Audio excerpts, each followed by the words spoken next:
Welcome to my expat stories. Everyone told George he was too old for the heat, too old for the healthcare risk, too old to start over on a Thai island at 74 with a suitcase and a pension and 4 years of widowhood behind him. George is 78 now. He swims in the Gulf of Thailand every morning. He knows every fisherman on his stretch of coast by name. He has a cat called Admiral that arrived without invitation 4 years ago and has shown no sign of leaving. And he would like a word with everyone who told him he was too old. If anyone has ever told you that you've left it too late, like and subscribe. Because George left Newcastle at 74 and he's got something to say about leaving it too late. Here's George. George, 78 years old. Newcastle upon Tyne. I'll tell you straight off that I'm the oldest man you're likely to hear on a channel like this, and I know that, because I've watched some of the others, and they're all in their 50s and 60s, which to me sounds like the middle of things rather than the end, which I suppose is relative. But the point is, I'm not here to tell you about retirement planning, or exchange rates, or cost of living per se, though I'll give you the numbers because you'll want them. I'm here to tell you that 74 is not too old. I know this because I was told repeatedly that it was, and I went anyway, and I've been here 4 years, and they were wrong, and I'd like that on record. I was a ship's engineer. Started at 17 on the Merchant Navy, North Sea and North Atlantic initially, longer routes as I got my tickets and my experience. 22 years at sea, on various vessels, doing various things that I could spend an evening describing, and which mostly come down to keeping the engine running and the ship moving, and arriving where you were supposed to arrive when you were supposed to arrive, which sounds simple and is not. Then I came ashore. Margaret's request, which was reasonable given that we had 2 children and she was raising them largely alone while I was at sea, and the arrangement had run its useful life. I went into harbour authority work in Tynemouth, eventually became harbour master, which is a job with more paperwork than romance, but which kept me close enough to the water that I didn't feel entirely landlocked. Retired from that at 68, 10 years ago. Margaret died 2 years after I retired. Pancreatic cancer. She was diagnosed in April, and she died in September, and I am not going to dwell on those 5 months, except to say that she was a braver person than me, and always had been, and the 5 months confirmed it. We'd been married 41 years. She was from Gateshead, and she had opinions about everything, and she was usually right. And the house in Newcastle, without her opinions in it, was very quiet, in a way that I found, in the years that followed, progressively harder rather than easier. 2 years became 4 years, became 6 years. Janet came from Edinburgh when she could. Paul rang from Sydney every fortnight. He'd emigrated 20 years earlier and had his life there, and I wouldn't have had him upend it for my sake. Friends from the harbour authority came round. Old shipmates occasionally. The church that Margaret had always attended, and that I'd attended with her, less by conviction than by the understanding that marriage involves some things you do because the person you married values them, and I valued her, so I went. I continued going after she died, partly out of habit, and partly because the community of it was something I found, to my mild surprise, genuinely sustaining. But 6 years alone in Newcastle, in a house built for 2, is a long time, and I knew by year 5 that something needed to change. The question was, what and where and whether at 73, going on 74, the answer was still mine to determine. My son Paul had been in Thailand several times on business, and had been to Koh Samui once on holiday with his family. He'd mentioned it in passing: good weather, beautiful sea, well-developed infrastructure by Thai standards, a proper international hospital on the island, the kind of place where a retired person could live comfortably, without significant risk. He didn't suggest I go. He's too careful a person for that. But he provided the information in the way that a careful person does when they want you to have it and intend to leave the decision to you. Janet's reaction to the idea was predictable, and I don't blame her for it.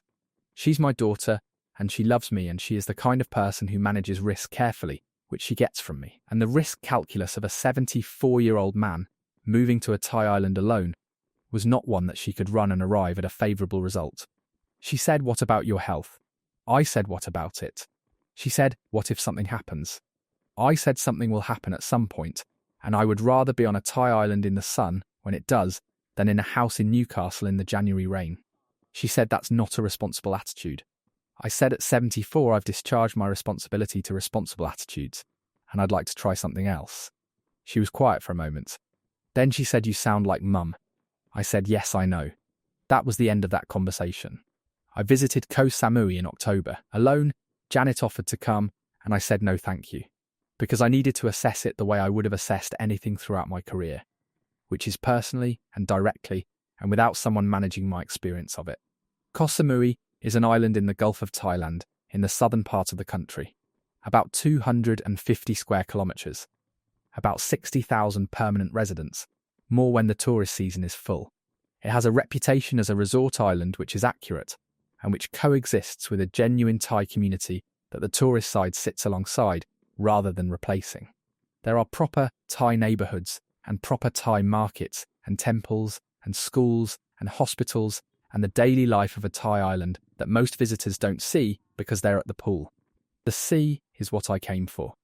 I want to say that plainly because for a man who spent 22 years at sea, it would be dishonest to pretend the sea wasn't the primary draw. The Gulf of Thailand has a particular quality of water that I noticed on the first morning I walked down to the beach near where I was staying. The colour of it, the temperature of it, the specific light on it in the early morning when the sun is still low and the water moves in a way that I recognised from years of watching water move, and that I found immediately, unreasonably, like coming home. I swam on the second morning. The water was 28 degrees. I hadn't swum in the sea since before Margaret died. I floated on my back in 28-degree water in the Gulf of Thailand and looked at the sky and thought, well, George, here you are. I stayed for 3 weeks. I looked at accommodation. I met some of the expat community, which on Koh Samui is a mix of nationalities and ages and situations. I found an older contingent, men and women in their late 60s and 70s who had been on the island for years and who were the right people to ask the honest questions to. Whether the healthcare was trustworthy, whether the rainy season was manageable, whether, at my age, alone I would be isolated, or whether the island had the right kind of community. The answers to all of these questions were acceptable. The hospital on the island has good facilities, and Bangkok Hospital Samui, which is the main private hospital, is modern and well-staffed, and I visited it and walked through it and spoke to people there and was satisfied. The rainy season, roughly May to October with variations, brings heavy rain and some days of significant weather, but is not, by the account of people who have been through multiple of them, unmanageable. The community for older expats is real and warm and not exclusively organised around bars, which was my concern and which proved unfounded. I went home, told Janet I was going, withstood the full expression of her concern, which was considerable, and which I listened to carefully because she is sensible and because some of what she said required addressing, and moved to Koh Samui in the March of my 74th year. The house, not an apartment. I wanted a house. I've lived in houses for 50 years and flats feel wrong to me in a way I can't entirely explain, except that I need a door that opens to outside. Is a small Thai house in a residential area on the north of the island, away from the main tourist beaches. 2 bedrooms, a living area, a kitchen with a gas hob that took me a fortnight to learn the idiosyncrasies of, and a veranda at the front that faces the lane and the garden and catches the morning light from approximately 6:15 onwards. A coconut palm in the garden that produces coconuts with an enthusiasm I have mixed feelings about. They are excellent, and they are also heavy, and they fall without warning. 22,000 baht a month. £500. Numbers: rent £500. Utilities about £45. Food: I eat simply, the market 3 times a week, cooking most of my own meals, a proper Thai restaurant once or twice a week, about £110. Health insurance, and at 78 this is the most significant cost, and I want to be transparent about it. £280 a month. This is higher than the other stories you'll hear on this channel, because I'm 78, and the premium reflects that, and I don't begrudge it, because the alternative is being here without cover, and that's not something I'm willing to contemplate. Transport: I have a small automatic scooter that I will not be argued with about. I've been driving powered vehicles of various sizes and complexities since I was 17, and a small automatic scooter in reasonable traffic is well within my competence. About £25. Everything else about £70. Total: £1,030 a month. My pension, the Harbour Authority pension and the state pension combined, is £1,380 a month. I have £350 left every month.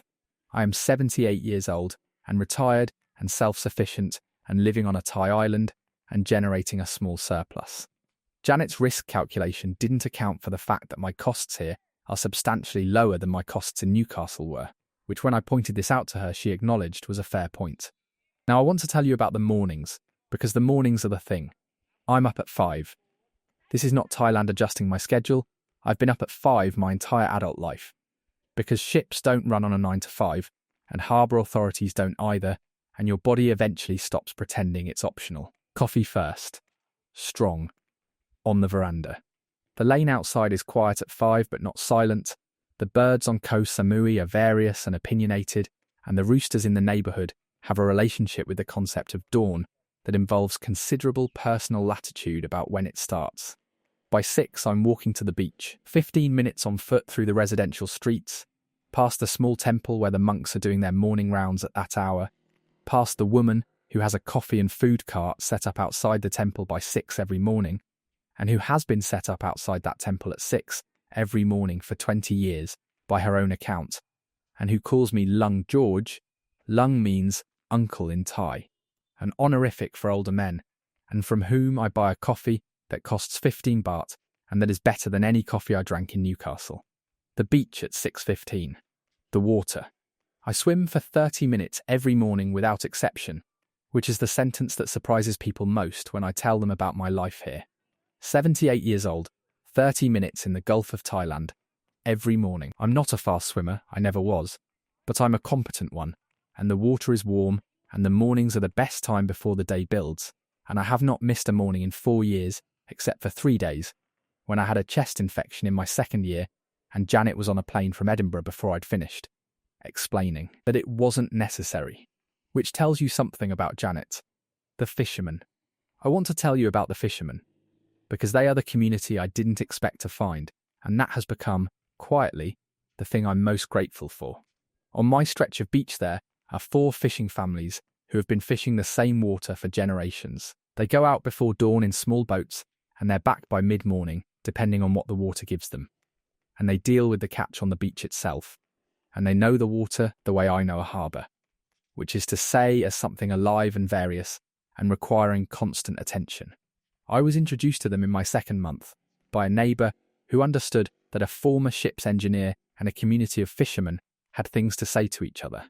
His name is Somchai, and he is the eldest of the group, 71, and he speaks the English that comes from 40 years of dealing with tourism on a Thai island, which is functional and direct and suited to the conversations we have. We talk about the water, about the wind and what it means for the following day, about the fish, which vary with the season, and the weather in patterns that Somchai carries in his head the way I used to carry tide tables. About engines, 2 of the boats have outboard engines that require periodic attention and that I help with when I can, because 40 years in marine engineering means I know what I'm looking at, and Somchai knows I know, which established a basis for the friendship that neither of us has needed to discuss. I sit with them most mornings after my swim, while they deal with the catch. I don't help with the fish, I know my limits and fish preparation is not a skill I have, but I drink coffee from a flask that Somchai's wife provides and I watch, and occasionally I am consulted on something, and occasionally I consult them on something, and the silence between the consultations is the comfortable silence of men who have spent their lives working near water, and don't need to fill every moment with words. I have been called Lung George on this beach for 4 years. Somchai's youngest son, who is 17 and who wants to be an engineer, comes to me on Saturday mornings with questions that I answer to the best of my ability and supplemented by the internet when my ability runs out. His name is Chai, and he is going to be good at whatever he turns his attention to, and I've told him so, and he received this with the slightly embarrassed pleasure of a 17-year-old being told something by an adult that he suspected was true, and is glad to have confirmed. Admiral arrived in my 3rd month. A cat. Grey, large, bearing the expression of an animal that has assessed its options and made a decision rather than stumbled into a situation. He came through the garden gate on a Wednesday evening, ate the fish I'd been cooking with a decisiveness that suggested this had been planned rather than improvised, and went to sleep on the veranda chair. I made no particular move to encourage or discourage this. By Thursday morning he was still there. By Friday I'd bought cat food. By the end of the week we had an arrangement that has been in operation ever since, and that I've stopped describing as temporary. I called him Admiral because it seemed appropriate.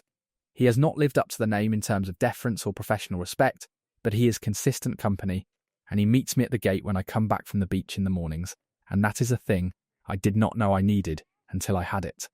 Janet visited in November of my first year. She came with the energy of someone expecting to find a situation that required managing, and found instead a situation that was, and I could see her recalibrating in real time. Fine, more than fine. She met Somchai, who was formal and courteous, and offered her coffee from the flask, which she accepted. She walked the beach with me on the morning of her second day and swam, which she hadn't planned to do, and which the water persuaded her into. She ate dinner with me at a Thai restaurant I'd been going to since the first month, where the owner, a woman called Kun Dao, knows my order and brings it without asking. On the last evening, Janet sat on the veranda and was quiet for a while. Admiral was in her lap, which he decided unilaterally was acceptable. Then she said, "Dad, I was wrong." I said, "About what?" She said, "About this." She said, "I thought you were too old and I thought it was a bad idea and I thought you'd struggle and I was wrong about all of it." I said, "I know." She said, "That's very irritating." I said, "I know that too." She laughed. I laughed. Admiral declined to find anything funny and fell asleep. I spoke to Margaret that night. I do this periodically, not because I believe she can hear me, though I hold my uncertainty about that carefully rather than decisively, but because 41 years of talking to someone leaves you with the habit of talking to them, and the habit is not. I've decided something I need to give up. I told her about Somchai and Chai's engineering questions, and Admiral and Kun Dao and the morning swim, and the water at 28 degrees and the light on it at 6:15. I told her Janet had come and that she'd said I was right and Janet was wrong, which Margaret would have found satisfying because Margaret was always right and she understood the pleasure of being right, and she would have wanted me to experience it at least once in her absence. I'm 78 years old. My knees are not what they were, and my back makes its opinion of the humidity known periodically, and there are mornings when the swim takes more out of me than it used to, and I rest afterwards longer than I used to. I am not going to pretend otherwise, because I am nearly 80, and the body is keeping its own accounts regardless of what I'd prefer. But I swam this morning. 30 minutes in the Gulf of Thailand at 6:15, with the sun still low and the water the colour it is, and Somchai on the beach with his coffee when I came out. Admiral was at the gate when I got back. Lung George from the woman with the cart at the temple. Strong coffee, and the morning on the veranda, and the coconut palm doing what it does, and the lane outside coming to life. Paul rang last Sunday. He asked how I was. I told him about Chai's latest engineering question, which was about propeller pitch and why it matters, which is something I know rather well, having spent 22 years in proximity to marine propellers. Paul listened, and then said, "Dad, I'm glad you went." I said, "So am I, son, so am I." The ones who said I was too old, I bear them no ill will. They meant well and they knew the general case even if they'd misjudged the specific one. The general case is that 74 is old to start something new in a foreign country, and the risks are real and should be assessed honestly. I assessed them honestly. I went anyway.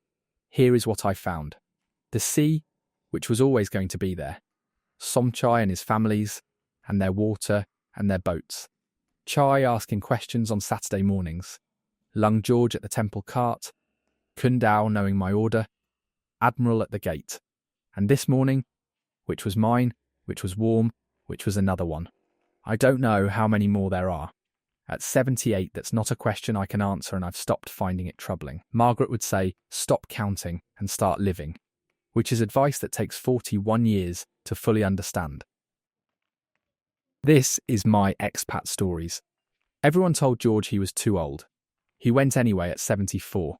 He's 78 now, and he swam this morning, and Admiral was at the gate when he got back, and Somchai had the coffee on. Too old, not yet.